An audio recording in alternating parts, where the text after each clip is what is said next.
Bom, boa tarde. Vamos retomar aqui os nossos trabalhos. Eu mudei de lado porque eu mudei de função. Agora eu vou ser a moderadora do próximo painel. E o nosso painel, o título é Promovendo Sistemas Agroalimentares Adaptáveis e Resilientes, Práticas e Cooperação. O painel vai ser moderado por mim, Cláudia Trevisan, diretora executiva do Conselho Empresarial Brasil-China. E eu gostaria de convidar para compor a mesa, ou o palco, o Pedro Rodrigues, assessor de Relações Internacionais da Confederação Nacional de Agricultura e Pecuária, a CNA, o Geraldo Berger, head de Ciências Regulatórias para a América Latina da Bayer Brasil, vai se juntar a nós online. Ele gostaria de estar aqui hoje, mas infelizmente não foi possível.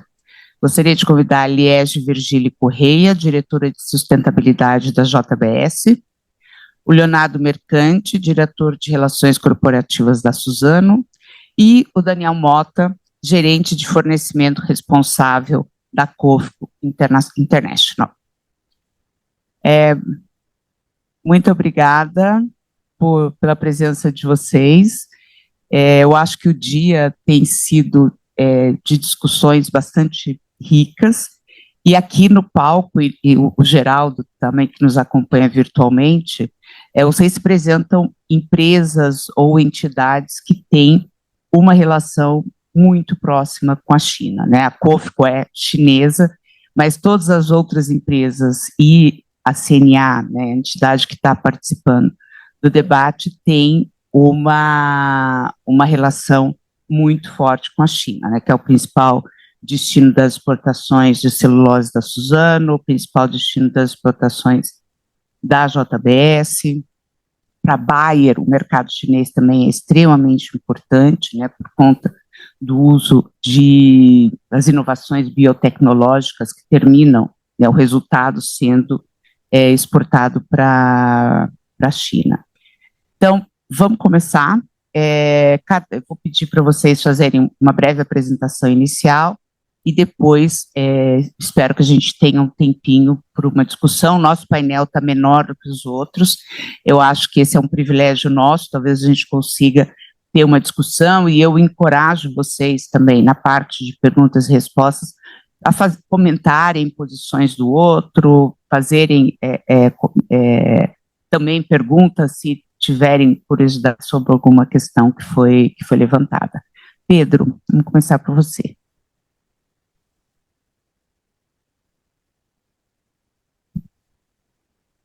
Alô? Bom, boa tarde, Cláudia. Muito obrigado pelo convite. É uma honra ter a oportunidade de representar a CNA num evento de alto nível como esse que a gente está aqui hoje. Ficar para o último painel tem suas vantagens e desvantagens, né? Vários dos temas que a gente poderia abordar já foram bastante discutidos nos painéis anteriores, mas eu queria trazer um pouquinho de informações sobre o que é a CNA, sobre os temas que a gente vem abordando e o que a gente enxerga para o futuro do agro brasileiro e das nossas relações com a China, que hoje é o nosso principal parceiro. Falando inicialmente um pouquinho sobre como a CNA está organizada, a CNA é a Confederação da Agricultura e Pecuária do Brasil, a gente fica sediado em Brasília e nós funcionamos num esquema de guarda-chuva. Então, a CNA é a entidade nacional que representa os produtores rurais frente ao governo, defendendo seus interesses, e as federações ficam em cada um dos 26 estados brasileiros e o Distrito Federal, então ao todo são 27 federações que fazem essa representação em nível estadual. Abaixo das federações, nós temos os sindicatos rurais fazem a representação desses produtores em nível municipal, e é assim que a gente tem capilaridade dentro do sistema para ter acesso direto ao produtor rural brasileiro. Além disso, a CNA também funciona ao lado do Senar, que é o Serviço Nacional de Aprendizagem Rural, e a partir do Senar a gente tem um programa chamado ATEG, que é o Programa de Assistência Técnica e Gerencial, onde nós podemos e tentamos auxiliar os produtores no sentido de alcançar uma maior eficiência produtiva, fazemos cursos de capacitação, e aí, sobretudo, para pequenos e médios produtores rurais, que precisam desse nível de informação, são produtores que estão espalhados por todo o Brasil, de diversas cadeias, então é mais ou menos assim que a gente está estruturado. Falando um pouquinho sobre o tema de discussão aqui no nosso diálogo, eu queria trazer algo que foi citado nos painéis anteriores, que são os 3 pilares da sustentabilidade. Hoje em dia, quando a gente pensa em sustentabilidade, é muito normal que a gente associe só ao pilar ambiental, mas a gente tem que lembrar que a gente também tem a eficiência econômica, então é necessário que esse produtor consiga se financiar, que ele consiga se manter, para que ele consiga também cumprir com a legislação brasileira, que aí é ditada pelo Código Florestal, cumprir com os compromissos que o Brasil tem multilateralmente com os tratados internacionais, que ele possa atingir as metas do Plano ABC e agora do Plano ABC+. Então, a dimensão econômica é fundamental para que esse produtor consiga estar inserido de uma maneira digna dentro do mercado e consiga cada vez mais proporcionar segurança alimentar para o Brasil e para todos os nossos países parceiros. O outro pilar é o pilar social. Então, também é fundamental para o desenvolvimento sustentável que esse produtor que está inserido dentro das cadeias de valor possa melhorar o ambiente ao seu redor, melhorar o município onde ele está localizado e consiga viver de uma forma digna dentro do meio rural. Bom, falando um pouquinho sobre os principais desafios que a gente tem mapeado ao longo desses últimos anos e que vão ser as tendências para o futuro e que hoje a gente tem a oportunidade de estar no início dessa discussão, então é importante que o produtor rural esteja inserido. Normalmente é difícil, principalmente para pequenos e médios, e é aí que entra uma instituição como a CNA na representação desses produtores, que é falar um pouquinho sobre a tropicalização de indicadores. Eu acho que esse é o principal desafio que a gente tem enfrentado, é algo que é fundamental do ponto de vista do produtor rural, principalmente pensando no Brasil. O Brasil é um país que ele é completamente diferente no contexto agrícola de países europeus, que, em geral, é onde esses indicadores são criados e onde esses indicadores se baseiam para definir as suas métricas, mas aqui boa parte deles acaba não se aplicando. A gente é um país que é capaz de fazer até 3 safras no ano, dependendo da região onde a gente está localizado. Isso é fundamental para garantir a segurança alimentar, e hoje em dia isso não está refletido nos principais materiais, nos principais materiais elaborados por instituições internacionais, não está refletido também em boa parte dos métodos que a gente usa para fazer cálculos de indicadores socioambientais. Então, esse é um ponto fundamental na discussão para que a gente possa se desenvolver de uma maneira realmente sustentável, englobando os 3 pilares que eu citei no início da minha fala.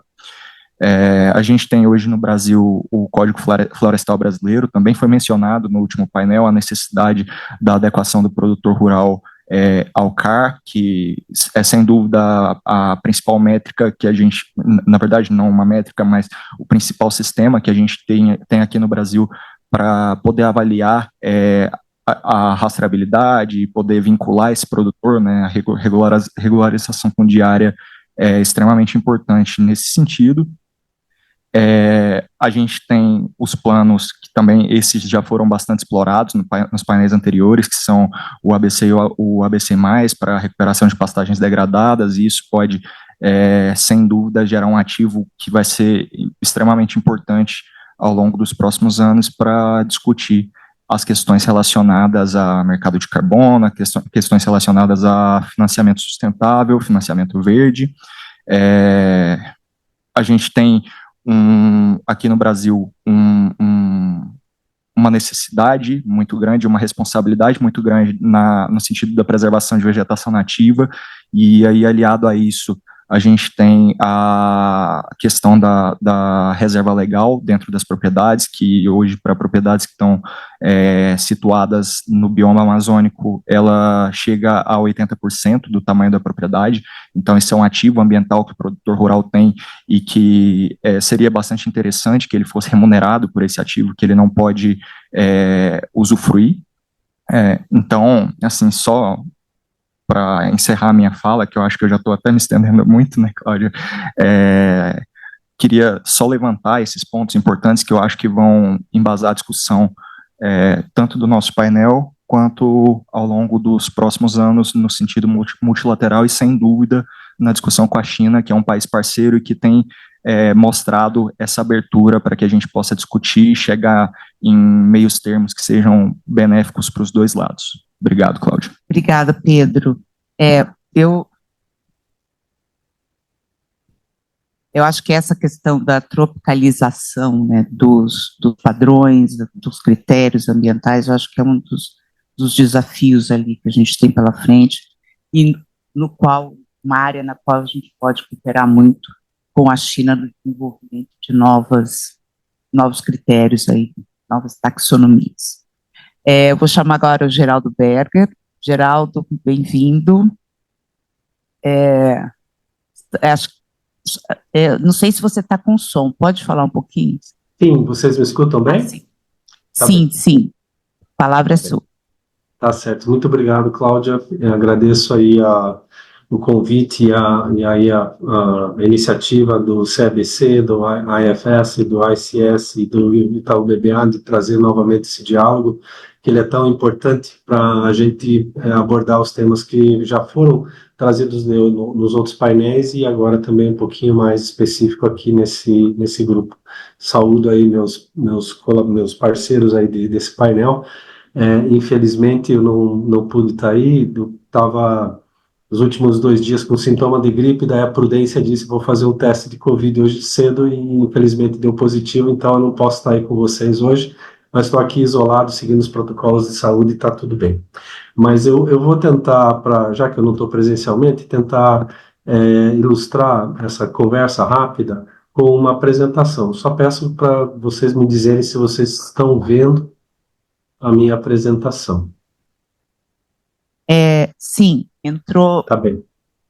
Tá ótimo. Então, vou pôr no modo apresentação e apenas para ilustrar alguns tópicos que acho que são relevantes, porque a gente tem esses desafios que foram muito bem mencionados aí ao longo do dia, mas, em especial, eu traria há uma necessidade da descarbonização das diversas cadeias, da transição energética, que é muito importante, e o agro tem um papel fundamental em auxiliar nesse processo de garantir que mitigar as mudanças climáticas e prover aí alternativas para sequestro de carbono dentro das atividades agrícolas que a gente tem. Mas isso só vai ser bem sucedido se a gente atingir outro objetivo, que é a segurança alimentar. Segurança do ponto de vista de disponibilidade de alimentos para todo o planeta. Porque é fundamental que a gente tenha isso em mente para que a gente possa também focar aí na transição energética e na descarbonização, garantindo que a gente tenha disponibilidade de alimento para a população que cresce até um certo ponto aí da metade desse próximo século, né? E a gente vai ter que produzir mais para garantir isso e temos que produzir mais dentro de todos esses aspectos de sustentabilidade que foram mencionados anteriormente. Nós temos uma história de sucesso aqui no Brasil, de adoção de tecnologia, em especial, se a gente olhar aí a partir do meados da década de 90, nós tivemos 4 marcos legais que foram fundamentais para acelerar a produtividade no Brasil. Então, a propriedade intelectual, a proteção de cultivares, a lei de sementes e a lei de biossegurança, que possibilitou a introdução da biotecnologia aqui no Brasil, trazendo maior ganho de produção, sem que a gente tenha que incorporar uma área agrícola significativa. Temos todos esses novos programas, especialmente das pastagens degradadas, que vai ser uma oportunidade singular para o Brasil. A Bayer é uma empresa de pesquisa e desenvolvimento na área agrícola. Nós temos outras divisões de Pharma e de Consumer Health, mas eu trabalho especificamente na área de Crop Science. E dentro do nosso setor, a Bayer é a empresa que mais investe em pesquisa e desenvolvimento no mundo, nessa área, dividindo entre as nossos investimentos na área de biotecnologia e de defensivos agrícolas, principalmente, incluindo biológicos. Isso mostra um pouco da dimensão do nosso investimento, né, comparado com as outras empresas. Esses dados são públicos, um compromisso muito sério e de longo prazo no investimento de pesquisa e desenvolvimento para termos tecnologias e produtos que auxiliem o agricultor dentro da porteira, ou seja, dentro da sua área de produção, para que ele possa utilizar diversos insumos distintos para que ele aumente a sua produtividade.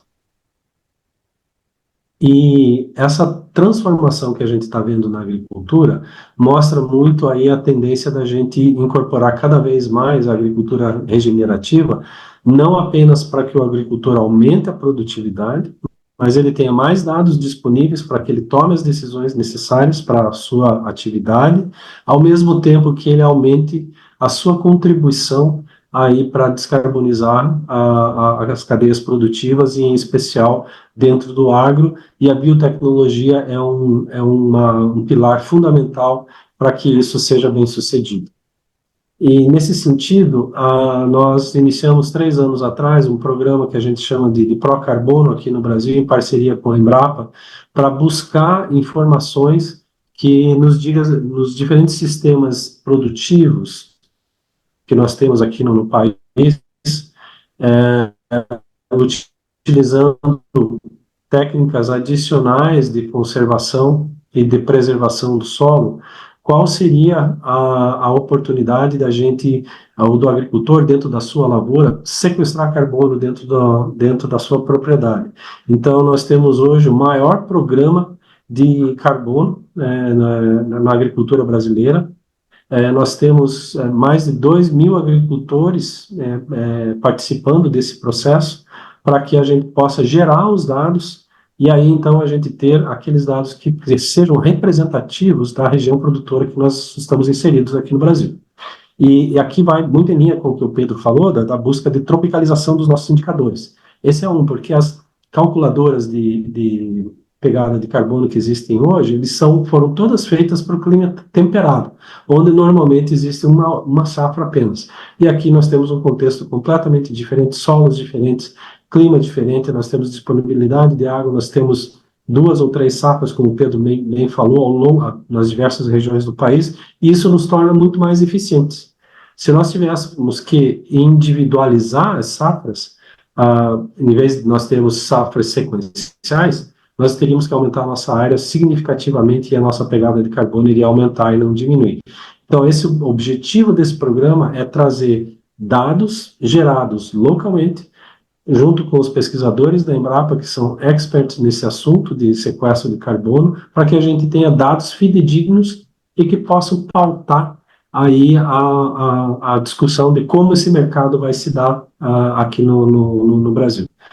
A agricultura regenerativa tem várias definições, etc., mas a gente, na Bayer, olhou para 6 pilares fundamentais.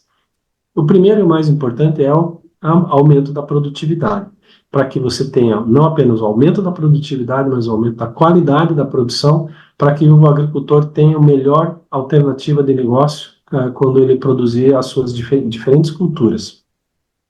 Melhorar o solo. Nós temos várias iniciativas de pesquisa para criar rotação de culturas e culturas de cobertura, para que o agricultor tenha sempre aí uma alternativa para manter o solo coberto, livre de intempéries, e reduzir a erosão do solo, para que a gente melhore a qualidade e a saúde do solo. Com isso, o solo vai se preservar ao longo dos anos e nós vamos ter uma produtividade cada vez melhor, ao mesmo tempo que a gente vai estar conservando mais esse solo para garantir essa longevidade. Apenas ilustrando um pouco aqui o benefício concreto da biotecnologia, nós lançamos, que se completou nesse ano, 10 anos do lançamento de uma biotecnologia em soja, que ela é resistente à maior parte das pragas, das lagartas que atacam a soja. Nesse quadro da esquerda, vocês olham, à medida que aumentou a adoção da tecnologia, houve uma redução pela metade do uso de inseticidas na cultura da soja, porque essa tecnologia não cobre todas as pragas, né? Mas mostra significativamente que houve aí um benefício fundamental para o agricultor, que ele teve que fazer menos aplicações, e isso tem uma consequência direta, ele entra menos vezes na lavoura, ou seja, ele reduz água, reduz CO2, emissão de CO2, e ele tem uma logística de trabalho muito mais eficiente. E isso é verdade não apenas na área que tem biotecnologia, mas tem um efeito que a gente chama de efeito halo, ou seja, por controlar aquelas lagartas dentro da área de biotecnologia, nas áreas que não tem, também é um benefício. Não é o mesmo, mas ele tem um benefício bastante significativo. Então, esse é um exemplo concreto que está no campo hoje, que o agricultor utiliza essa tecnologia. Ela está aprovada na China desde 2012, 2013, e isso um caso de sucesso de uma tecnologia que contribui para o agricultor não apenas do ponto de vista de produtividade, do lado econômico e certamente da sustentabilidade, fazendo com que ele tenha uma atividade mais eficiente. Aqui tem 3 outros exemplos muito rápidos de novas tecnologias. E por que a gente precisa de novas tecnologias? Nós estamos no ambiente tropical. Da mesma forma que o ambiente tropical é benéfico para o crescimento da planta, nos permite fazer 2 safras, ele também é benéfico para as pragas se reproduzirem. Um exemplo dessa praga que ataca o milho, no hemisfério norte, na região temperada, essa praga tem de 2 a 3 gerações por ano. Aqui no nosso ambiente, ela tem de 6 a 8 gerações, ou seja, a pressão de seleção é muito maior aqui. Por isso que a gente precisa de novas tecnologias para manter esse benefício para o agricultor. Esse aqui é um milho de 3ª geração, que está aprovado praticamente no mundo inteiro, deve ser lançado daqui a uns 2 anos, pendente apenas da aprovação na China. Temos uma nova forma de produzir milho também, um milho de baixa estatura, que vai permitir que a gente tenha uma melhoria na utilização dos insumos dentro da lavoura de milho. A gente está fazendo todos os testes aqui, a gente não tem os dados concretos ainda para falar qual vai ser o resultado aqui no Brasil, mas a gente está muito entusiasmado com essa tecnologia que vai permitir que a gente possa ajudar o agricultor aí a ter alternativas mais sustentáveis, que ele possa reduzir as perdas na cultura. A 3ª geração de soja, porque exatamente aquilo que eu disse anteriormente, vale no milho, vale para a soja, eventualmente as pragas se tornam resistentes, a gente precisa trazer novas tecnologias. O nosso impasse, em algumas situações, nós temos aqui no Brasil um sistema regulatório para a biotecnologia, um marco legal estabelecido desde 1995, ele teve uma evolução em 2005, que permitiu que o Brasil se tornasse, tenha um sistema regulatório bastante eficaz, moderno, e que pode servir de exemplo para o mundo. Então, nós temos aí uma diferença em relação ao sistema da China, temos tido diálogos bastante frutíferos com as autoridades chinesas via o nosso Ministério da Agricultura e o Relações Exteriores, mas a gente tem oportunidade de melhoria e a gente tem usado esses diferentes fóruns para endereçar esse assunto e ter os diálogos produtivos junto com as autoridades chinesas. E, como eu disse, nós vamos marchar firmemente para a agricultura regenerativa nas diversas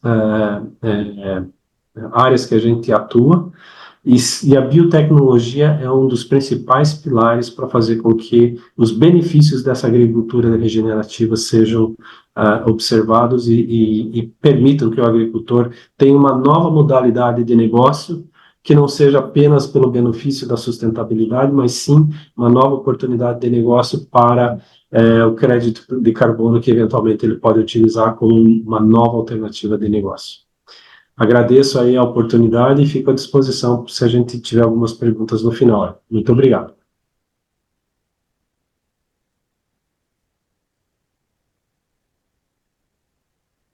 Obrigada, Geraldo. E realmente a tecnologia ou a biotecnologia desempenha um papel crucial aí na questão da sustentabilidade, na medida em que aumenta a produtividade do produtor e reduz, né, a intensidade no uso de recursos. Queria agora passar a palavra à Liege, da JBS. Obrigada, boa tarde. Obrigada pelo convite. Na verdade, vou ser bem breve, acho que tanto o Pedro quanto o Geraldo trazem aí a importância da agricultura e da pecuária no Brasil.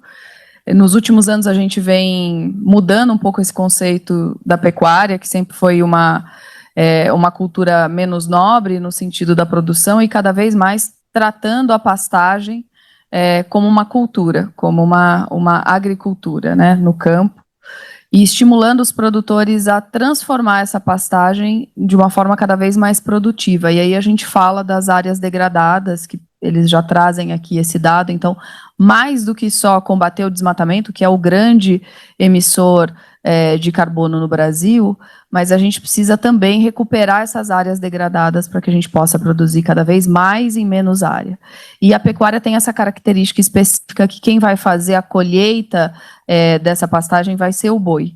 E o boi ainda vai ser essa terceira safra, em muitos casos, que vai levar essa carne que a gente exporta aí, como principalmente para a China, como nosso maior importador dessa carne. Então, a JBS vem trabalhando nos últimos anos em não só produzir de forma sustentável, que ela já faz há muitos anos, mas em auxiliar o Brasil a mudar essa imagem de um país que prejudica o meio ambiente, de um país que desmata, para se mostrar, na verdade, o país que nós somos, que é um país que produz com tecnologia e sustentabilidade. Então, nesse sentido, a gente vem trabalhando para apoiar os produtores a se regularizarem ambientalmente, e mais do que isso, a produzirem de forma sustentável para que eles possam continuar produzindo nas suas áreas sem terem que deixar as suas propriedades e venderem muitas vezes e migrarem para outras atividades. E a China tem um papel fundamental nisso, porque a China não só é um grande importador, como a característica da importação da carne do Brasil que ela faz é levar essa carne, o que a gente chama em proporção natural. Ou seja, a China compra praticamente todo o boi que a gente produz e ele é exportado para lá para ser consumido na China. Então, isso também traz um elemento de sustentabilidade, porque quando a gente compara, por exemplo, com países ou com regiões como a Europa, que exigem muito mais, às vezes, do que é a lei brasileira, que é o Código Florestal, que vale também de exemplo para o mundo todo, uma lei extremamente rigorosa, em relação à preservação ambiental, mas quando a gente vê uma exigência maior do que a legislação brasileira para um país que leva um volume pequeno e uma proporção pequena desse animal que é produzido, na verdade você está gerando uma condição de insustentabilidade no campo. Então a gente vem atuando de forma a dar condição dos produtores rurais participarem do mercado de forma justa, todos poderem acessar essa exportação e a indústria nessa cadeira aqui que eu represento, ela faz, na verdade, essa ponte entre o produtor e o consumidor. Então, ela é justamente aquilo que vai, a empresa que vai ouvir a demanda do mercado consumidor e trazer isso no campo de forma prática. Então, a gente vem atuando nos últimos anos oferecendo essa assistência de regularização ambiental e técnica no campo de forma gratuita para todo produtor, não só produtores que vendem para a JBS, mas para os produtores brasileiros, e o objetivo nada mais é do que aumentar a possibilidade de participação desse mercado de uma forma justa, democrática, e também mudar a imagem brasileira, né? Ou melhor, passar a verdadeira imagem do Brasil fora do Brasil para os países que importam. E a China, acho que o diálogo aqui é para a gente pensar como que a gente colabora entre Brasil e China, e essa colaboração ela vem não só na forma de importar os produtos brasileiros, mas de também essa troca de tecnologia, né? A China tem se mostrado aí um país com extremo potencial tecnológico, e o Brasil pode e deve se beneficiar disso, trazendo essas tecnologias, exportando alimentos, que é a nossa natureza, de forma cada vez mais sustentável. Obrigada.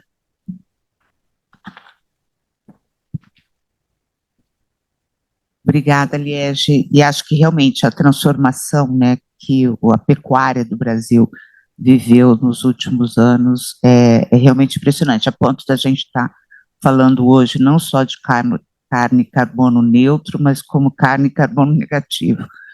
Então, é realmente incrível. Queria chamar agora o Leonardo Mercante, da Suzano. Boa tarde, Cláudia. Cumprimentar meus parceiros de painel. Boa tarde a todos. Queria agradecer o convite, agradecer ao nosso anfitrião também, o Itaú, por esse importante debate que nós temos aqui hoje. Eu vou apresentar um pouco da Suzano como introdução, Cláudia. A Suzano é uma empresa que hoje, no ano de 2024, completa 100 anos de existência. E completa 100 anos como a maior empresa de produção de celulose e papel do mundo. Muito pautada nas questões de sustentabilidade, que são os nossos grandes pilares.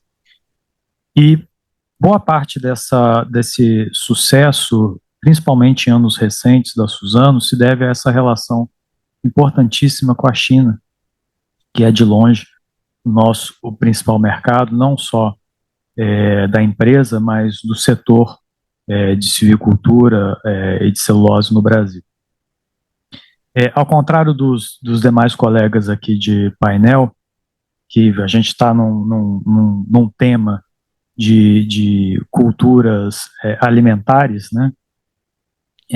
Esse não é o caso da Suzano. A gente não produz, nosso produto não é para alimentação, mas tem um papel fundamental no desenvolvimento de diversos países. A gente tem uma estimativa de que todos os dias mais de 3 bilhões de pessoas utilizam o nosso produto, e tem um papel fundamental no auxílio ao Brasil no que diz respeito ao uso de solo. E aí eu acho que conecta com todo mundo, conecta com esse nosso tema principal aqui hoje. E por que essa responsabilidade com o uso do solo? Hoje, a Suzano sozinha, ela está presente em mais de 2,5 milhões de hectares só no Brasil. A gente está falando aí de 1,5 mais ou menos de áreas plantadas, mais 1 bilhão de hectares de áreas preservadas. Quem conhece bem a legislação brasileira faz um cálculo rápido e percebe que a quantidade de áreas preservadas ela vai bastante além do que é o requisito legal no Brasil, e isso tem uma ligação forte com a ideologia da empresa, o que a empresa entende como importante deixar como legado para um país que tem uma biodiversidade estupenda, e uma necessidade, ao mesmo tempo, importantíssima de preservação ambiental, principalmente nesses tempos atuais de grandes mudanças no comportamento do clima no nosso país. No que diz respeito a esse pilar da sustentabilidade, é importante frisar,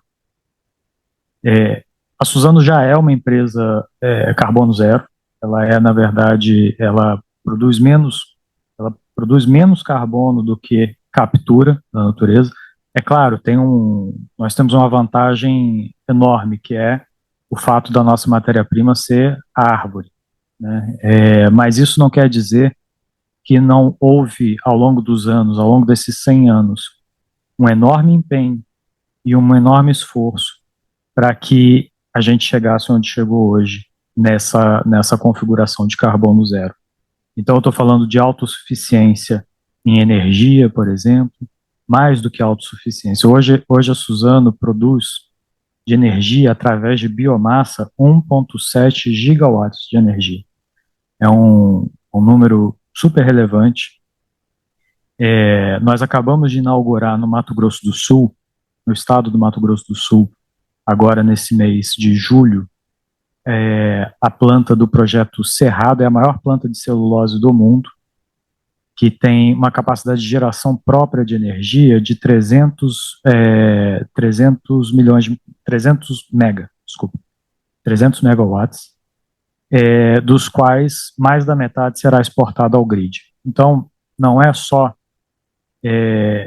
pensar na sua própria produção. A gente também tem a filosofia e um grande esforço para pensar em como promover o desenvolvimento sustentável também do Brasil. Esse é um dado super relevante. E tem a ver com recentes políticas da empresa. Desde 2020, a gente tem perseguido alguns objetivos centrais para a empresa. E esses objetivos viraram, inclusive, metas financeiras, né? Então, a gente tem lá os nossos compromissos, que a gente chama de compromissos para renovar a vida, que tem tudo a ver com o nosso bate-papo aqui hoje. Por exemplo, absorver 40 milhões de toneladas de carbono da atmosfera até 2025, até o ano que vem. Estamos muito bem encaminhados nessa meta. A meta também de produzir, e essa é uma meta super importante e relevante para o nosso assunto aqui hoje, produzir mais de 10 milhões de toneladas de produtos renováveis para auxiliarem os nossos clientes ao redor do mundo a fazer essa transição para uma economia de baixo carbono. E a gente não está falando só do papel, da lignina, produtos que já existem. A gente está falando de investimento em novos produtos para que sejam eles ofertados no mercado e auxiliem o planeta, não só o Brasil, mas o planeta, nessa transição sustentável. Também estamos indo muito bem, e aí nessa questão da oferta de produtos sustentáveis é que eu quero chamar a atenção para a nossa relação com a China, que vai muito além de uma relação de produtor-consumidor. No ano de 2021, nós abrimos na China um centro de pesquisas em produtos originários de fibra de celulose. Isso foi um marco, foi o primeiro centro de pesquisas aberto fora do Brasil, e um marco na cooperação entre Brasil e China para tentar encontrar novas alternativas e novos produtos sustentáveis que possam servir como alternativa a produtos hoje que a gente tem no mercado de origem fóssil, por exemplo. Todas essas metas que eu estou colocando aqui um sinal muito importante de como são levados a sério pela empresa é que essas metas viraram compromissos de Green Bonds e Sustainability Bonds. Hoje, 40% de toda a dívida da Suzano está atrelada em metas de Green Bonds e Sustainability Bonds. Então, é um trabalho muito, muito sério, muito importante, e a empresa realmente se enxerga, Cláudia, como digamos assim, um bastião para levar desenvolver novos produtos, desenvolver alternativas sustentáveis e auxiliar o planeta nessa transição sustentável. Então, com isso eu queria terminar minha primeira fala e fico à disposição aí para perguntas.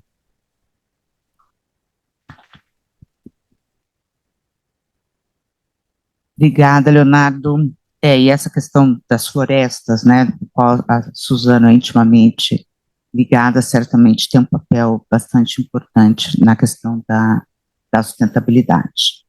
E queria chamar agora o Daniel Mota, da COFCO International. Daniel. Obrigado, Cláudia. Meu nome é Daniel Mota, eu sou gerente de sustentabilidade da COFCO International. Eu vou falar um pouquinho sobre a empresa e a nossa estratégia de sustentabilidade. Acho que preciso do passador.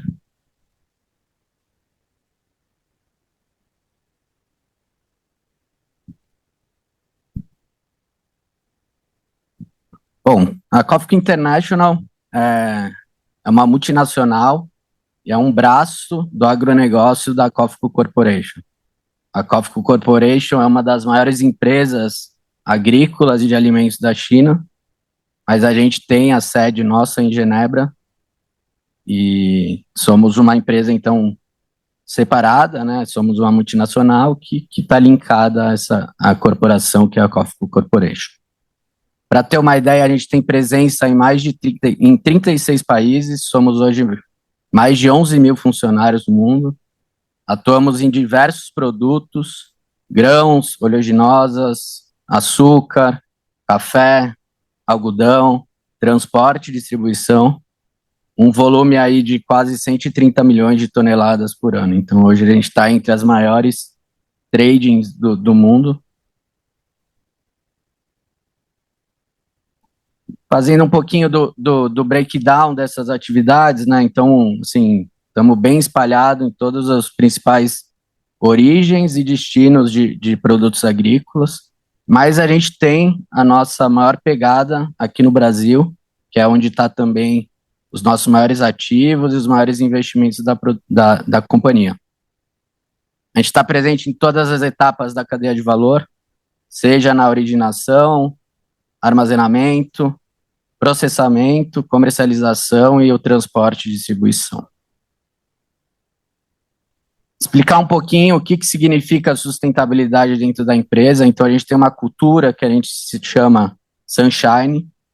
Dentro dessa cultura, a gente tem integridade, inovação, inclusividade e a sustentabilidade. Então, a empresa diz hoje que a sustentabilidade é um dos critérios essenciais, dos valores essenciais dela.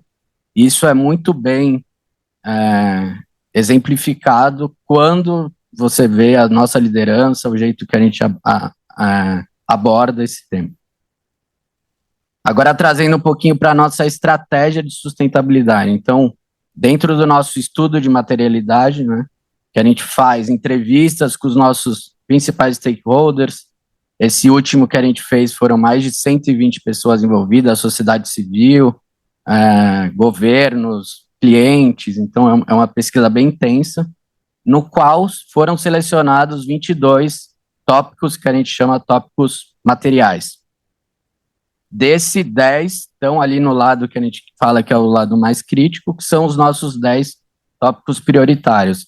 E aí vai tudo de encontro ao que a gente discutiu aqui e ao que também a empresa vem trabalhando muito fortemente. Não desmatamento, não conversão, direitos humanos, direitos trabalhistas, estratégia climática, biodiversidade e ecossistemas. Esses estudos passam por revisões sempre que necessário e adaptações, né? Aqui, bem brevemente, como que a gente estrutura dentro da empresa e dos negócios esses temas. Então, a gente separa em 3 pilares, seguindo por temas, e para cada um desses temas são feitos planos de ação, metas e indicadores dentro das nossas atividades. Então, não só é uma parte do departamento de sustentabilidade, mas está realmente implementado as atividades do negócio. Aqui um pouco algumas conquistas recentes, algumas até que foram já citadas aqui. Em julho agora de 2024, a gente foi reconhecido como top rater pelo Sustainalytics. Sustainalytics faz uma avaliação do risco ESG das empresas e a gente, frente aos nossos pares aí de indústria, teve o menor risco. Recentemente tivemos também as nossas metas de redução de emissões aprovada pelo SBTi, uma grande conquista também, porque são metas ambiciosas. Fizemos o primeiro embarque de soja livre de desmatamento e conversão para a China, foi um acordo, um MOU que foi feito. Fizemos também um embarque de farelo de soja dentro da legislação europeia de UDR, lá da Argentina, então seguindo todos os critérios de compliance da UDR, a gente fez esse trial, e temos trabalhado muito forte na parte de descarbonização dos nossos fretes marítimos, que é onde hoje está muito da pegada da empresa. Esse é só um geral, assim, recomendo todos a olharem o nosso relatório de sustentabilidade, que está disponível no nosso site, para quem tiver mais interesse em saber um pouco mais das nossas iniciativas. Obrigado.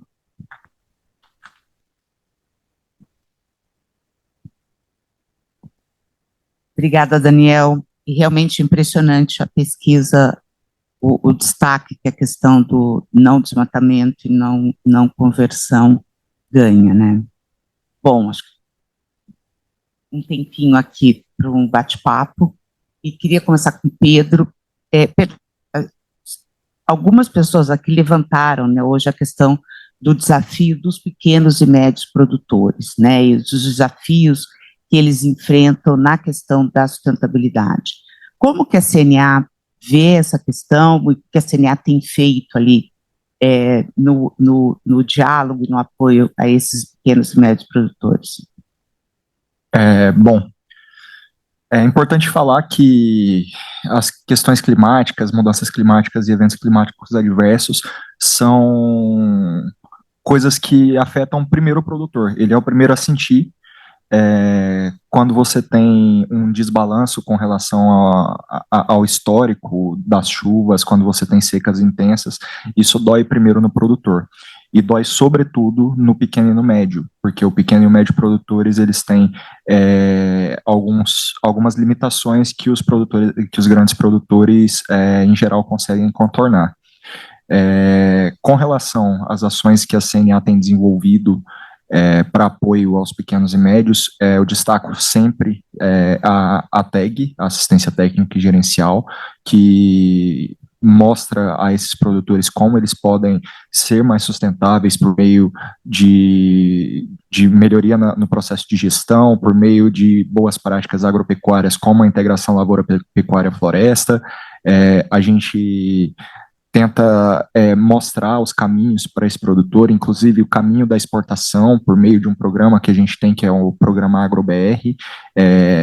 Por meio da exportação, a gente enxerga um canal muito claro para que esse pequeno e para que esse médio produtor consiga diversificar as fontes de renda para a sua propriedade, para a modernização da sua propriedade e para que ele possa conseguir cumprir com as melhores práticas sustentáveis de recuperação de pastagem degradada, para que ele seja registrado dentro do CAR. A gente tem alguns programas que estão auxiliando nesse sentido de que o produtor se regularize perante ao Cadastro Ambiental Rural.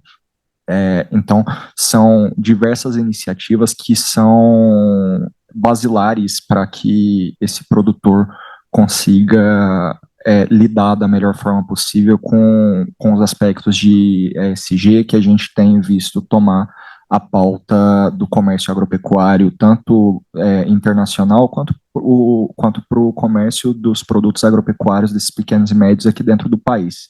Então, acho que são essas as principais ações e os principais destaques que eu gostaria de trazer aqui hoje.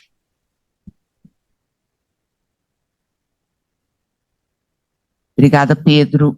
Queria agora trazer o Geraldo de volta. Geraldo, você está aí? Geraldo, você deu exemplo ali da tecnologia do milho, que não foi aprovada pela China ainda. Qual que é o impacto de uma não aprovação? Ou seja, a China sendo o principal destino das exportações brasileiras do agronegócio.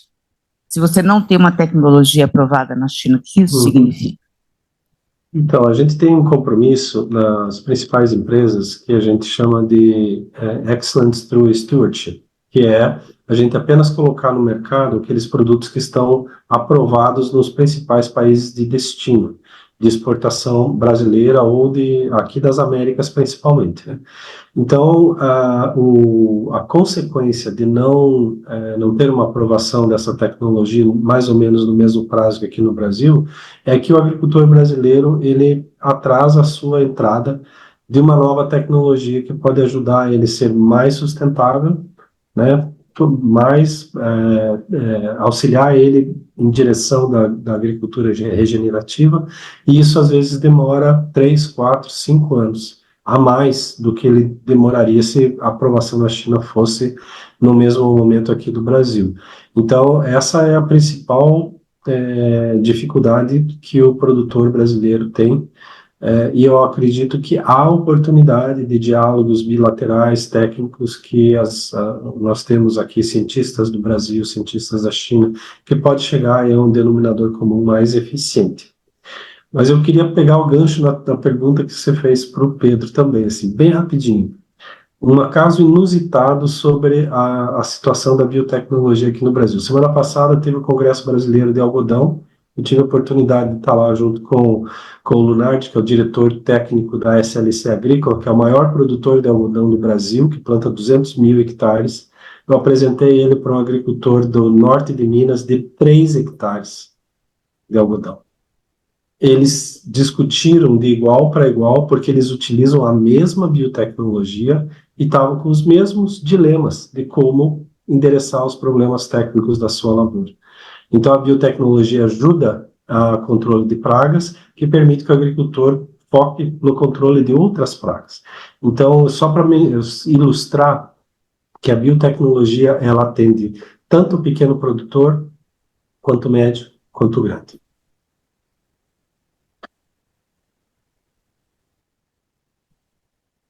Obrigada, Geraldo. Liege, a JBS tem investido, né, em projetos de carbono neutro e regeneração ambiental. Queria saber como que essas iniciativas são integradas nas operações da empresa e nas suas cadeias de fornecimento. Eu entendo que vocês têm milhares de produtores, né, com quem vocês trabalham. E como que vocês medem o impacto dessas ações? Obrigada pela pergunta. Tem um produtor nosso que fala que quem não tem dado tem opinião, né? E eu acho que é uma ótima frase para dizer que a gente vem buscando dados, né? Como é que a gente mede, como é que a gente estima e como é que a gente leva isso para as nossas operações e, na medida do possível, contribui com o todo. Então, a gente tem uma parceria grande com a pesquisa, com a ciência, para que a gente possa, acho que foi muito falado aqui nos outros painéis também, sobre a importância da gente ter números tropicalizados, para a gente trazer a realidade para o que é a produção do Brasil, que ela é muito diferente do restante do mundo, mesmo de países que têm o mesmo clima, pelo nível tecnológico que o produtor chegou. Então, nós temos, por exemplo, uma calculadora de carbono, na qual todos os fornecedores da JBS, não só de gado, mas de toda a matéria-prima que a JBS compra, a gente consegue estimar a pegada de carbono de cada uma dessas propriedades, para que a gente identifique ali o perfil daquelas que ainda podem melhorar a parte das suas emissões, através de práticas como a agricultura regenerativa, a pecuária regenerativa também, e olhar para a fazenda de forma sistêmica, não só para a unidade que ela produz, mas todas as suas produções integradas. Então, essa é uma das formas que a gente acoplou na nossa operação esses cálculos, para estimar não só as emissões de carbono, mas também a questão da mudança do uso da terra. Então, olhar onde a gente tem desmatamento, acho que já foi colocado aqui, a gente tem uma área grande preservada e uma área de potencial grande para ser aberta ainda. Então, a gente precisa olhar para isso, pensando no ponto das emissões, mas também no ponto da produção. Então, como que a gente convoca, né, as empresas, os bancos, o setor financeiro e os produtores a pensar de que forma a gente vai estimular o produtor a não converter essa área, né? Mas o que ele vai ganhar para não converter essa área, uma vez que ele pode abrir áreas legalmente, de acordo com a legislação brasileira, que ainda assim muito rígida, mas com muitas áreas para serem abertas. Então, como eu falei na minha fala anterior, a gente foca na questão das áreas degradadas, como é que a gente aumenta a produção dessas áreas. Como você falou, a pecuária, ela está em algum sentido atrasada, se a gente compara com soja, milho e com as produções agrícolas do Brasil, mas esse atraso dá também uma possibilidade muito grande de melhoria e de oportunidade que o Brasil tem para avançar nessas áreas de pecuária. Obviamente que uma empresa do tamanho da JBS acaba trabalhando com grandes produtores com alta tecnologia, mas a gente não pode esquecer que mais de 70% da produção do Brasil está em propriedades com menos de 100 hectares, que são muito pequenas. Então, a gente tem que olhar não só o volume de produto que a gente vende, mas o volume de pessoas, famílias e produtores que a gente tem no campo, e que a gente precisa olhar para essas fazendas pequenas também, para garantir que todos cheguem lá. Acho que o Geraldo coloca ali, né, um produtor de 3 hectares falando com outro produtor enorme, e eles falando de igual para igual, é isso que a gente precisa atingir na pecuária também. Então, nesse sentido, voltando ao seu ponto, né, na descarbonização que a gente vem trabalhando, para chegar numa redução e atingir o net zero, né, ou seja, uma emissão líquida zero dentro das nossas operações, o maior desafio está no escopo 3 e está na pecuária, e está com o produtor. Então, o desafio ele não é só contabilizar, mas é fazer parcerias e convencimento desses produtores a quererem produzir de forma mais sustentável, e às vezes você esbarra em questões culturais, numa crença, às vezes, de uma outra produção, e a gente precisa sempre lembrar que nessas parcerias o produtor tem a liberdade de produzir como ele quer, a fazenda é dele, né? Então a gente precisa ter o charme do convencimento em tornar atrativo para o produtor essa mudança de mentalidade e esse novo jeito de produzir, com estímulo também financeiro, por parte não só da indústria, mas também do mercado financeiro, que cobra bastante das empresas, mas que às vezes não oferece recursos para esses produtores que querem transformar a sua produção numa produção mais sustentável. Então, é dessa forma que a gente tem trabalhado ali. Obrigada, Cláudia. Obrigada, Liege. Leonardo, você falou de novos produtos, né, que podem ter ali um impacto de apoio, estímulo à sustentabilidade, e mencionou o centro de pesquisa de vocês em Xangai, que busca ali novas aplicações de celulose em substituição a produtos de origem fóssil. Você pode explorar um pouco mais essa questão e dar outros exemplos ali de potenciais produtos que podem ter um impacto transformador? Perfeito, Cláudia, obrigado. São pesquisas muito amplas que nós temos adotado, Cláudia. Então, as possibilidades, elas são inúmeras. A gente está falando de aplicação em biocombustíveis. Isso a gente já tem uma pesquisa bastante avançada de bioóleo, para adição em biocombustíveis. Tem uma emissão baixíssima, o bióleo, a partir do eucalipto. Ele serve como um insumo, mais do que como combustível, pelo menos nesse estágio que nós estamos agora. Nós temos aplicação de celulose, microcelulose, em cosméticos, que também é uma pesquisa bastante avançada. Nós temos novas aplicações para embalagens, celulose em contato, por exemplo, com alimento, coisa que a gente não tem hoje. Quem consegue se lembrar aí, quem já abriu uma caixinha de papelão que tem contato com alimento, por exemplo, da Tetra Pak, né, é o melhor exemplo que nós temos hoje no mundo, vai ver que por dentro tem uma película metalizada. A gente tem se esforçado para substituir vários elementos que são menos sustentáveis do que os produtos que nós temos condições de desenvolver. Então, as aplicações são inúmeras. E tem muita coisa que a gente ainda não descobriu.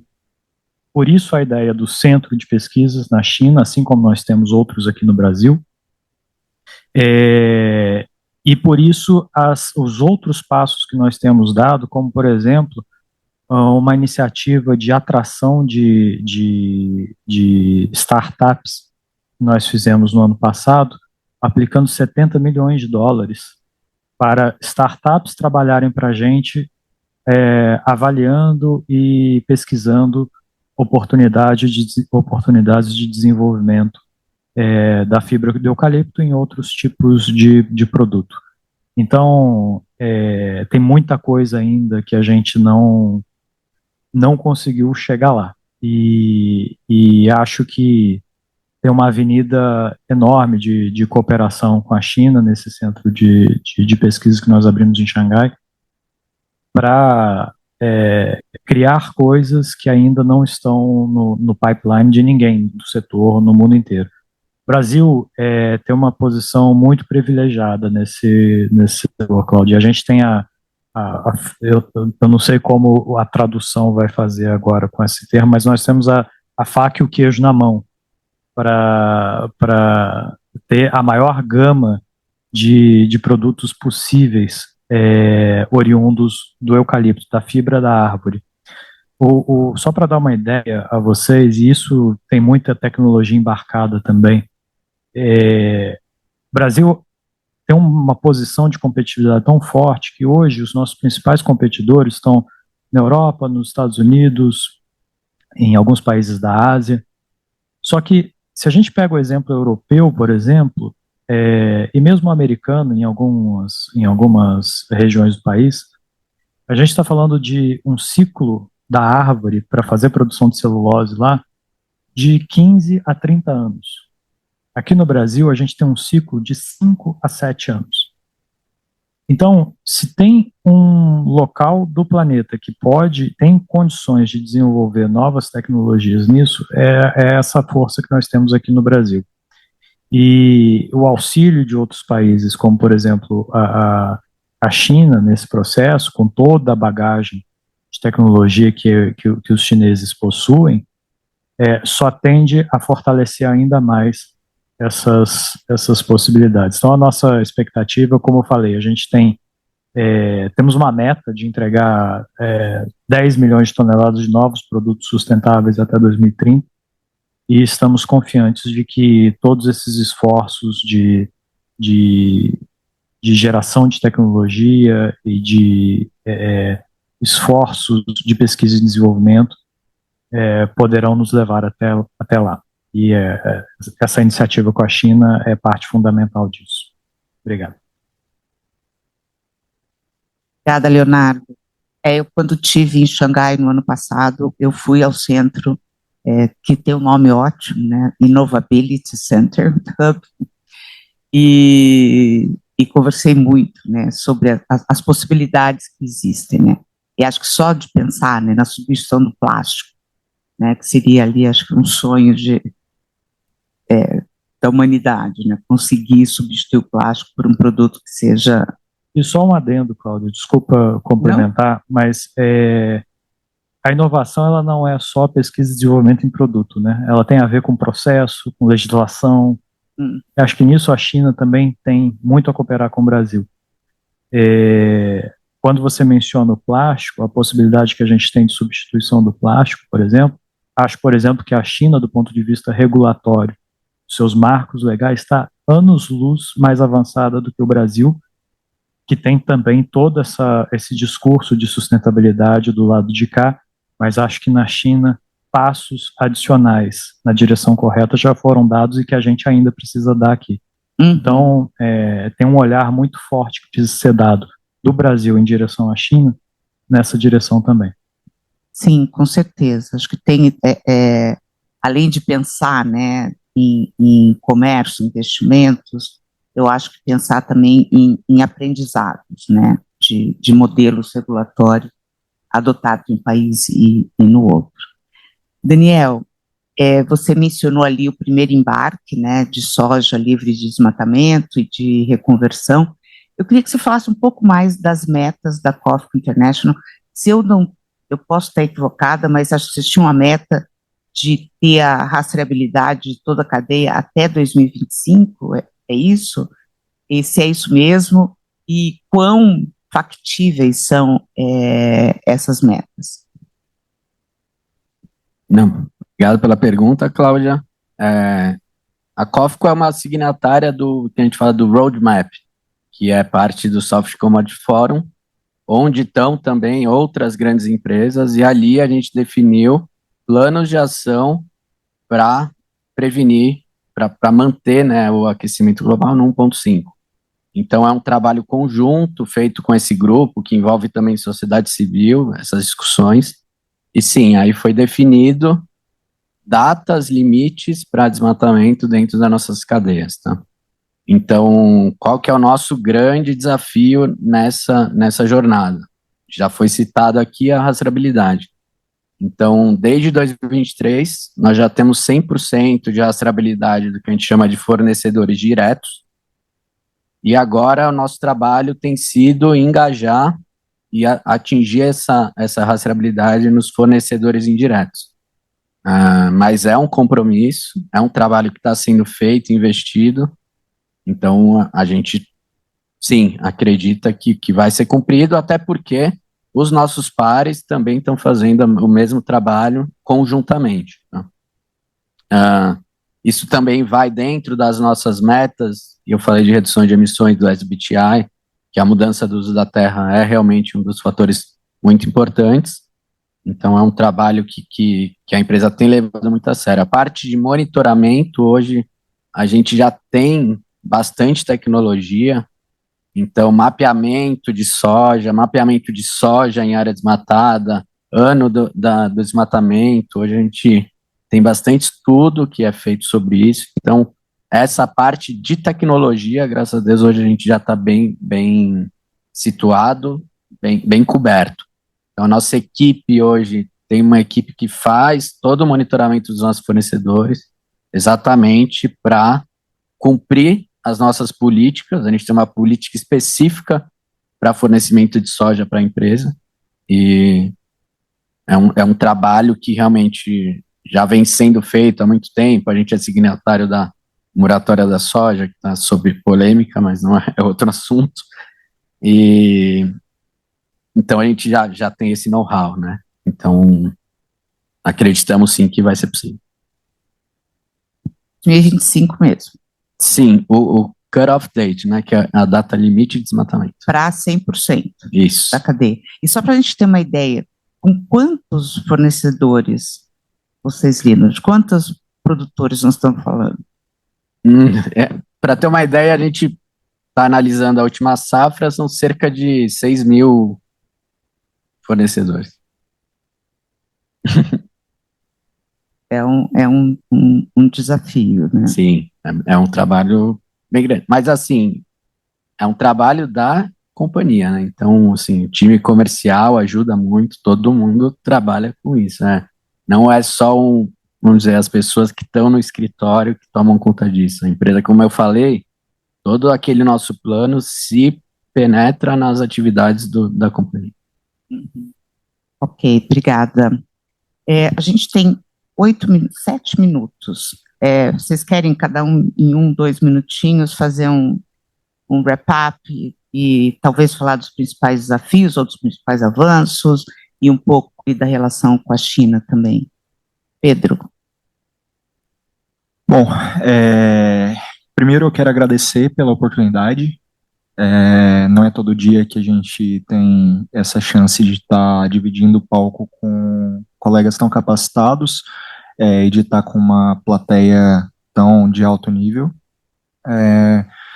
Para resumir um pouquinho os aspectos que eu falei nas minhas oportunidades, eu queria dizer que o produtor rural está comprometido com o combate às mudanças climáticas, está comprometido com a adoção de práticas sustentáveis dentro da sua propriedade.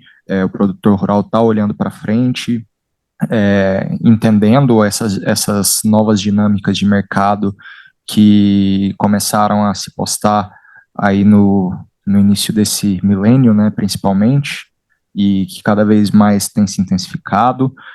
A gente tem na China o nosso principal parceiro comercial para o setor agropecuário. A China também tem no Brasil um fornecedor confiável de produtos agrícolas. A gente é responsável por cerca de 25% de tudo que eles importam em produtos agropecuários, então existe essa relação de interdependência, uma relação que ela é bastante saudável.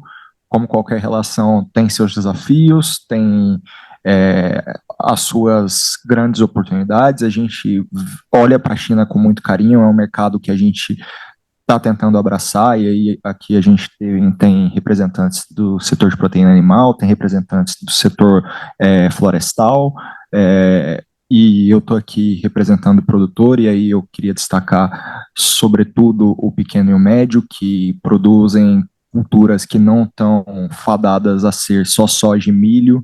Então, a gente tem uma agricultura muito diversa aqui dentro do nosso país, na produção de frutas, na produção de café, o café que é um produto que tem entrado com bastante força no mercado chinês, e a gente sabe que por todas as dimensões que esse país oferece, por tudo que é vislumbrado para o futuro da China, é extremamente importante que a gente se faça presente. A CNA tem um escritório hoje em Xangai, que faz a nossa representação dentro do mercado chinês e que a gente tem buscado cada vez mais intensificar essas relações por meio da interlocução com diversos órgãos dentro do mercado chinês. Acho que é isso, Cláudia. Obrigado. Obrigada, Pedro. Geraldo Berger, 1 minuto, 2 no máximo. Tá bem, muito obrigado, Cláudio, pela oportunidade. E, na verdade, eu acredito que vale ressaltar também que a China está adotando a biotecnologia para cultivo dentro da China. Na última reunião da COSBAN, eu tive a oportunidade de viajar um pouco para o nordeste da China e visitar produtores chineses que estão adotando biotecnologias para aumentar a produtividade, porque para eles a área de produção chegou no limite, não há mais onde crescer a área de produção. Então, o único caminho é aumentar a produtividade. E a biotecnologia tem sido um caminho que os chineses escolheram. Do outro lado, o que eu esqueci de mencionar quando você fez a pergunta, qual o impacto do atraso de aprovação na China, também para o lado chinês, deixa de ter uma estabilidade da produção com mais produtividade e com sustentabilidade.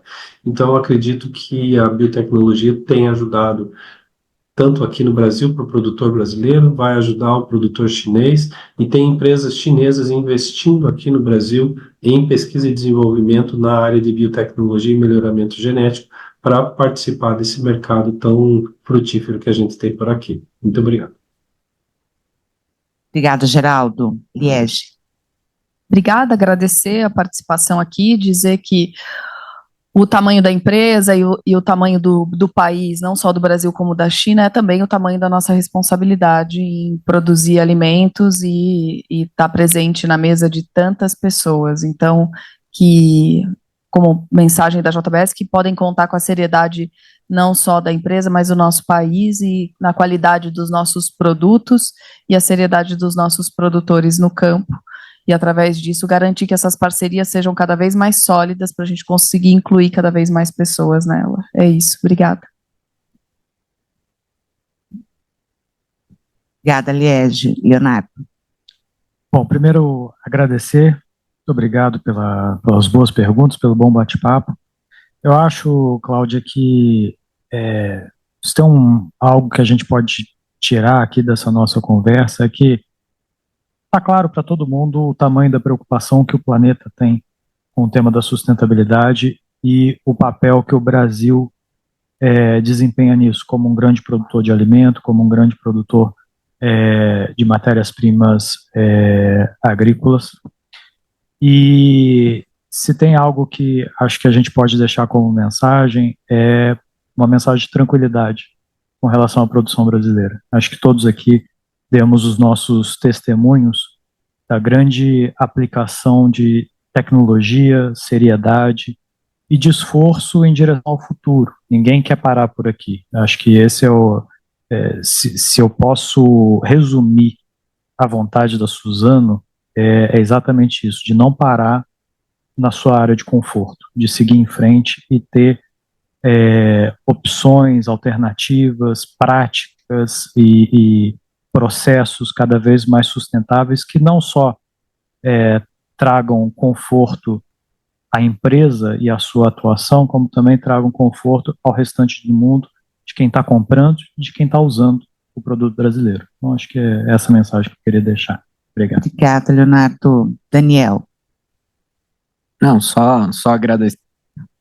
Acho que foi excelente, a primeira vez que eu participo e, assim, o nível de discussão altíssimo, e estando numa empresa, né, que tem esse pé chinês, essa pegada, a gente sabe que hoje o nosso intuito dentro da companhia é fomentar negócios sustentáveis. Então, quanto a isso, podem contar com a gente, seja vocês de qualquer setor que seja, a gente está para fomentar isso, queremos fazer cada vez mais, é um compromisso também da nossa liderança.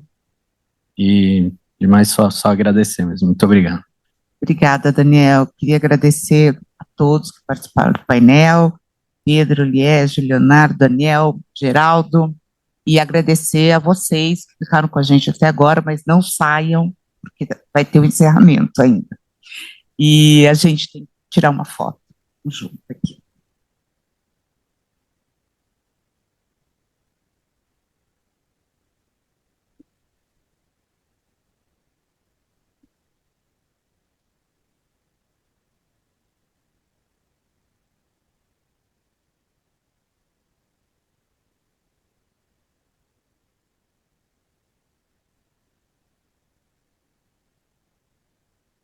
Geraldo, você pode abrir a sua câmera para aparecer aqui no vídeo, na foto?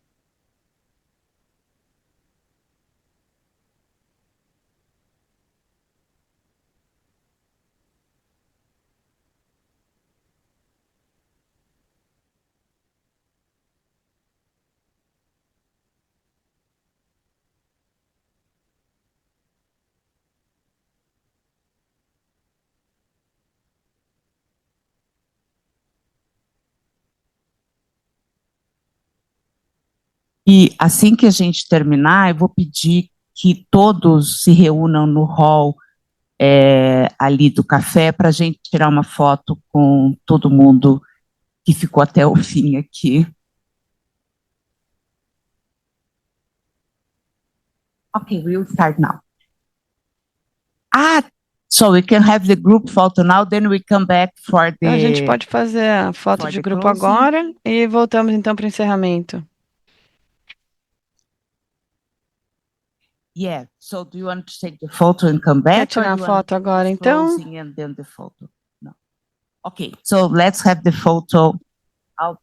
Então vamos lá fora tirar a foto agora. Vamos todos fazer a foto fora e voltar rapidamente para a cerimônia de encerramento.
Passar rapidamente para o encerramento. Eu gostaria de convidar o Dr. Madjun para... também gostaria de convidar Larissa Vachholz e a Thaís. Thaís ainda está aqui? Oi? Frederico Machado. Por favor. Acho que somos nós, né? So should I kick off now? Yes. Yes, thank you so Please. much, Claudia. Ok, então, muito obrigada, Cláudia. Vou me sentar aqui. Eu acho que foi um excelente dia. Nós tivemos muitos consensos aqui para decidir o que fazer para melhorar a nossa relação bilateral entre a China e o Brasil. Eu vou tentar resumir rapidamente algumas ideias. A primeira é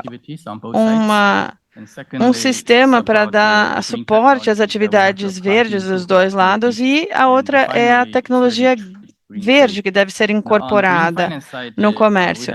Do lado de financiamento verde, já temos muitos produtos, por exemplo, já elaboramos os créditos e títulos que podem reduzir os custos de financiamento para comércio sustentável e produção. E segundo, são os títulos verdes que a China está convidando os emissores para ir para a China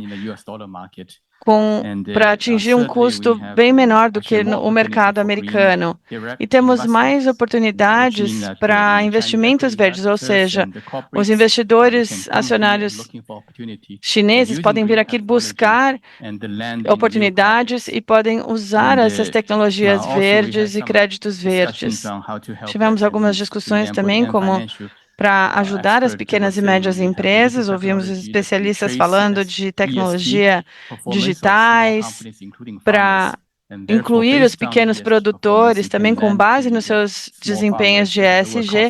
Eles poderiam ajudar esses pequenos produtores a custos menores. E temos que continuar a discussão sobre diferentes aplicações dos dois lados.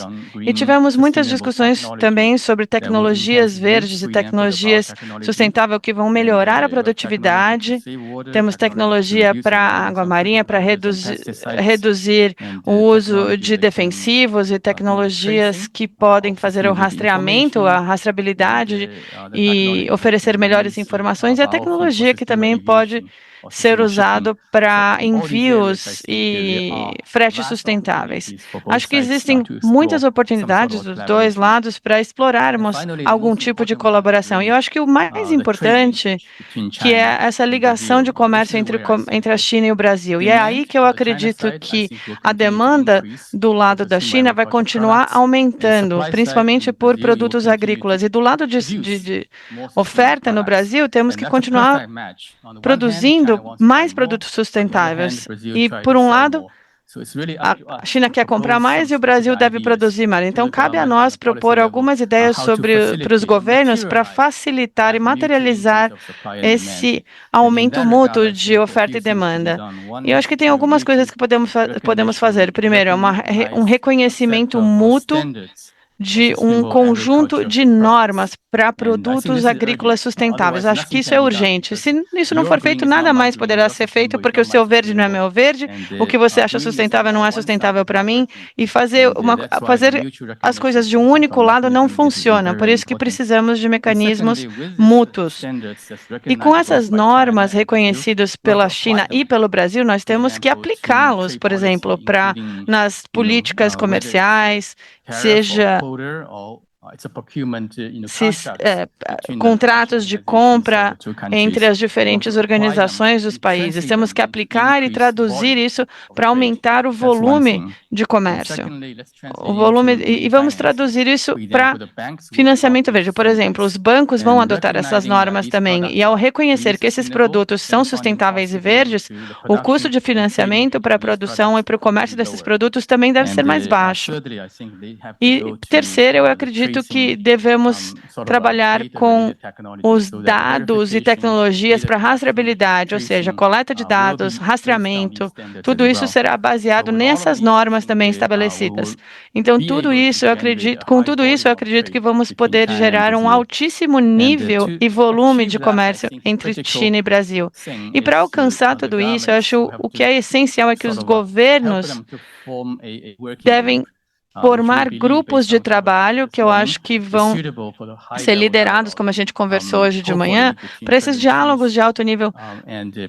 Esperamos que o presidente Xi Jinping e Lula, na sua reunião em novembro, espero que eles consigam coordenar e concordar em algum tipo de grupo de trabalho e com subcomitês de comércio e estabelecer esses grupos de trabalhos para esses reconhecimentos mútuos, financiamento verde e rastreabilidade. Então, com isso, eu gostaria de agradecer a todos vocês mais uma vez, em nome dos organizadores e da CBC também, ICS. E eu agradeço a todos por estarem aqui o dia todo e estamos ansiosos para trabalhar com todos vocês e realmente tornar todas essas ideias em realidade no futuro. Muito obrigado. Larissa. Should we stick to English or speak Ficamos Portuguese? em inglês ou vamos para português? Okay, because I just noticed Dr. Ma doesn't have the earphone. Porque eu vi que ele não está sem o fone. Bom, muito obrigada por me convidar para a cerimônia de encerramento. E os meus comentários também vão na linha do que o Dr. Ma acabou de falar. Primeiramente, é importante dizer que o Brasil e a China têm uma relação de forma geral, mas também no setor agrícola, que já é muito impressionante. Os números batem recordes e todos os anos o Brasil aumenta 1 milhão de hectares da produção de soja por conta da demanda chinesa. Mas acho que o que a gente está discutindo aqui, quando a gente vê essas oportunidades, eu acho que é um bom ano também para avaliar essas oportunidades, porque estamos comemorando 50 anos de relações diplomáticas, tivemos a presença do Dr. Xi em novembro, então, do presidente Xi em novembro, perdão. Então, é importante pensar em escala. E todas as iniciativas que o Dr. Ma mencionou, se nós mapearmos as iniciativas e discussões que já acontecem, temos muitas. E isso é excelente, porque é o resultado do dinamismo dessa relação. Mas eu acredito que o que o mundo espera de nós e espera desses parceiros comerciais com uma escala tão grande, né? Ou seja, como é que a gente pode escalonar mais oportunidades e o custo de ter acesso a esses recursos financeiros na China tem que ser considerados. Então, é realmente uma oportunidade para ter acesso aos recursos na China para, por exemplo, o Climate Bond Initiative. E com todos os cálculos que já fizemos aqui no Brasil, ainda é muito caro quando precisamos transferir isso para o produtor. E o produtor é uma peça-chave dessa conversa. O Pedro estava aqui representando esses produtores, mas a verdade é que talvez essa seja aquela última linha que ainda tem que ser convencido para fazer parte dessa conversa, porque eles precisam se sentir à vontade e confortáveis com os incentivos. Então, quais são os incentivos que nós estamos oferecendo aos produtores? Ou os nossos clientes aceitam pagar mais por uma forma produtiva diferente, o que é diferente de identificar, mas isso acontece sim no caso da carne, no caso, já discutimos isso hoje de manhã, isso aconteceu como um efeito colateral, não foi planejado, mas está acontecendo. E quais seriam os benefícios para os produtores numa ampla escala, quando eles aderirem a essas normas? E eu acho que seria ou o seu produto é reconhecido pelo consumidor a um preço adicional para que eles tenham acesso a esse recurso adicional ou extra, ou será que eles vão ter um financiamento a um custo mais baixo? Acho que precisamos ter esse foco no nosso trabalho nos próximos meses. E eu gostaria só de voltar aqui alguns meses para dizer como já tivemos várias atividades esse ano para que a gente chegasse aqui nesse diálogo que hoje e falando da visita do presidente Xi em novembro, mas em abril nós tivemos uma grande conversa, tivemos uma outra oportunidade de ter uma outra discussão em junho em Pequim, com a visita do vice-presidente do Brasil. Então, eu acho que isso mostra a relevância do tempo e a disponibilidade de ambas as partes de estar presente nesses diálogos. Então, eu estou muito feliz por participar aqui e obrigado a todos. Thank you, Larissa. Fred. Thank you. Obrigada, Larissa. So, great challenge Bom, é um excelente desafio fazer o meu resumo depois desses excelentes resumos de vocês. Então, para não ser repetitivo, eu acho que temos certamente uma grande oportunidade, janela de oportunidade, com uma relação muito importante entre os nossos dois presidentes e considerando também o nosso aniversário de 50 anos dessa cooperação. Então, durante todo o dia, ouvimos brilhantes ideias e, como o Dr. Ma também falou e resumiu muito bem, e usando as suas próprias palavras, eu acredito que estamos vendo um casamento perfeito. O Brasil poderá produzir mais para atender essas demandas internacionais, principalmente a demanda chinesa, nesse caso, e a China também está disponível para ajudar a dar suporte para essa produção adicional. E temos que continuar essas conversas que já estamos tendo e ter novas estruturas para que a gente possa agilizar esses processos. Temos também algumas datas importantes aí em breve no futuro. Temos o G20, depois a reunião bilateral entre os dois presidentes e também o evento BRICS aqui no Brasil, no primeiro semestre do próximo ano, e a COP30 em novembro do ano que vem. E será excelente ver os anúncios que resultarão desses eventos e dos dois presidentes. E quando a gente fala de China e Brasil, a gente sempre fala de números muito superlativos. Quando falamos e ouvimos isso durante o dia várias vezes, o Programa Nacional de Conversão de Pastagens Degradadas, estamos falando de 14 milhões de hectares que devem ser recuperados. Estamos falando de evitar a expansão de áreas dentro de vegetação nativa. Estamos falando de algo muito representativo em termos de eliminação de carbono nos solos agrícolas. Estamos falando de quase dobrar a nossa produção do país.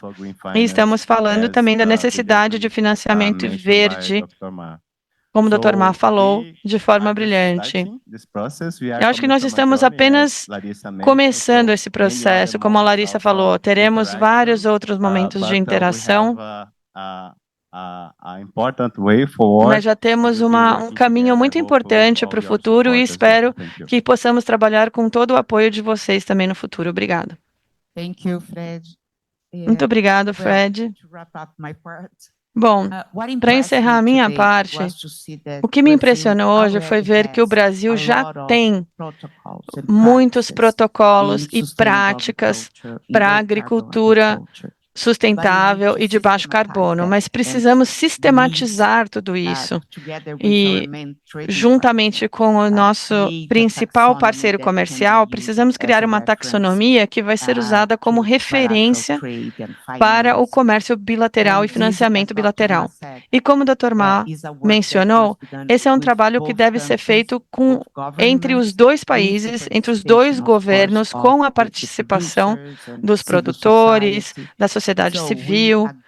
Então, nós concordamos com essa proposta do Dr. Ma, e eu acho que um dos produtos, um dos resultados dessa reunião aqui seria uma sugestão formal para ambos os governos criar grupos de trabalho sob a arquitetura do COSBAN, ou da Comissão de Consulta e Cooperação Sino-Brasileira, e temos muito trabalho pela frente para desenvolver essa essa base de trabalho, onde a emissão de títulos e o financiamento da agricultura sustentável poderá prosperar. Então, eu gostaria de agradecer Dr. Ma, Kun-Yi, toda a delegação por virem da China até o Brasil. Acho que foi uma reunião extremamente produtiva. Muito obrigado, Fred e Larissa, também pelo apoio de vocês. Larissa, que faz parte dessa jornada já desde o início. Muito obrigado por todo o seu apoio e por estar aqui conosco hoje. E obrigado a todos vocês por terem vindo.